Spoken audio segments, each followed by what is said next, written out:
अस्सलाम वालेकुम। रमज़ानुल मुबारक में एक रात ऐसी भी आती है जो एक पूरी ज़िंदगी से भी ज़्यादा कीमती है। जी, शब कदर। आज हम इसी रात की अज़मत को समझने की कोशिश करेंगे और साथ ही उन आम गलतफहमियों पर भी बात करेंगे जिनकी वजह से अक्सर लोग इसके बेपनाह इनाम से महरूम रह जाते हैं। जरा एक लम्हे के लिए सोचिए तो, क्या ऐसा मुमकिन है कि सिर्फ एक रात की इबादत का सवाब एक इंसान की पूरी जिंदगी की इबादत से भी ज्यादा हो जाए? ये सोचने में कितना अजीब लगता है ना। लेकिन यही शब कदर की असल हकीकत है, यही इसकी ताकत है। कुरान पाक कहता है कि ये एक रात 1000 महीनों से अफजल है, और जब हम 1000 महीनों का हिसाब लगाते हैं तो ये बनते हैं 83 साल और 4 महीने। जी हाँ, 83.4 साल। सिर्फ एक रात की इबादत और अजर इतना कि जैसे 83 साल से ज्यादा मुसलसल इबादत की हो।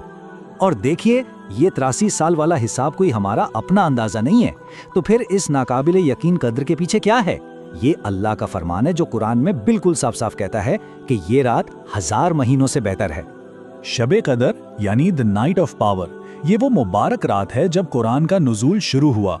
इसे एक तरह से अल्लाह का एक खास बोनस समझ लें जो इस उम्मत को दिया गया। पिछली उम्मतों के लोगों की उम्रें बहुत लंबी होती थीं, तो हमारी छोटी जिंदगियों के बदले में हमें ये रात दी गई ताकि अजर सवाब में कोई भी पीछे न रह जाए। और ये बात सूरत अल-क़द्र में बिल्कुल वाज़े है। ये कोई सिर्फ कहने की बात नहीं, ये एक हकीकत है। अब ज़रा अंदाज़ा लगाएं, अगर किसी को ज़िंदगी में सिर्फ 30 बार भी ये रात नसीब हो जाए तो उसने गोया 2400 साल से भी ज़्यादा की इबादत का सवाब कमा लिया। लेकिन सच तो ये है कि इतने बड़े, इतने सुनहरी मौके को अक्सर हम अपनी ही कुछ आदतों और गलत मालूमात की वजह से गवा देते हैं। और यही सबसे दिलचस्प और अफसोसनाक बात है कि जिस तरह इस रात को गुजारा जाना चाहिए और जिस तरह हम इसे गुजारते हैं, इसमें ज़मीन आसमान का फ़र्क है। एक तरफ तो वो इबादतें हैं जो इस रात का असल हक हैं, जैसे नमाज, तिलावत, दुआ, और दूसरी तरफ हमारी वो मसरूफियात जो अब रिवाज बन चुकी हैं, ईद की शॉपिंग, होटलों में खाने पीने की महफिलें और खेल कूद। तो होता यह है कि एक बहुत ही बड़ा मौका हाथ से निकल जाता है। अच्छा, तो अब आते हैं इस सबसे बड़े सवाल पर और इस गलत फहमी पर कि शब कद्र आखिर होती कब है। हमारे यहाँ ये बात तो बहुत ही मशहूर है कि ये रात रमज़ान की 27वीं शब ही होती है। लेकिन क्या ये बात वाकई इतनी सीधी है? नहीं, हकीकत यह है कि ये कोई एक पक्की तारीख नहीं है। नबी अकरम सल्लल्लाहु अलैहि वसल्लम ने हमें हिदायत दी है कि इसे रमज़ान के आखिरी अशरे की ताक रातों में तलाश करो, यानी ये 21वीं, 23वीं, 25वीं, 27वीं या फिर 29वीं रात, इनमें से कोई एक हो सकती है। और इस तारीख को छुपाने के पीछे भी एक बहुत बड़ी हिकमत है। एक हदीस में आता है कि आप सल्लल्लाहु अलैहि वसल्लम ये तारीख बताने ही वाले थे कि 2 लोगों को आपस में झगड़ते देखा और फिर वो तारीख भुला दी गई। इसमें हमारे लिए सबक ये है कि ये रात सिर्फ एक दिन मनाने की नहीं, बल्कि हर ताख रात में इसे पूरी कोशिश और लगन से तलाश करने की चीज़ है। ठीक है, तो अब जब ये पता चल गया कि रात को तलाश कैसे करना है, तो सवाल यह है कि उसका अजर हासिल करने के लिए इस रात में करना क्या है।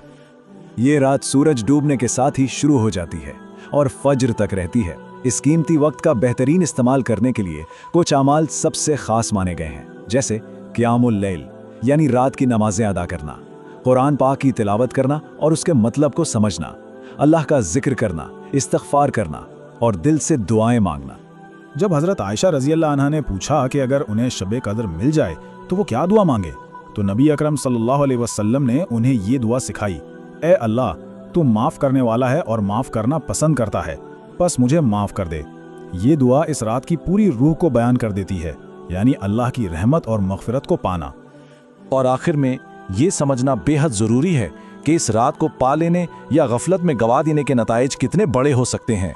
हदीस में आता है कि जो शख्स ईमान के साथ और सवाब की नीयत से शब कदर में क़याम करता है, उसके पिछले तमाम छोटे गुनाह माफ़ कर दिए जाते हैं। ज़रा सोचिए, एक रात की इबादत और बदले में ज़िंदगी भर के गुनाहों से पाकी। ये हदीस इस मौके की अहमियत को बिल्कुल वाज़े कर देती है। जो इंसान इस रात को गफलत में गुजार दे, उसे बदनसीब कहा गया है। क्यों? क्योंकि वो सिर्फ 83 साल की इबादत के सवाब से ही नहीं, बल्कि अल्लाह की रहमत और मग़फ़िरत के एक बहुत बड़े ख़जाने से महरूम हो जाता है। तो असल बात यह है, एक ऐसा मौका जो ज़िंदगी बदल सकता है, जो 83 साल से ज़्यादा की इबादत के बराबर है, जो पिछले गुनाहों की माफ़ी का ज़रिया है, वो मौका अब हमारे दरवाजे पर है।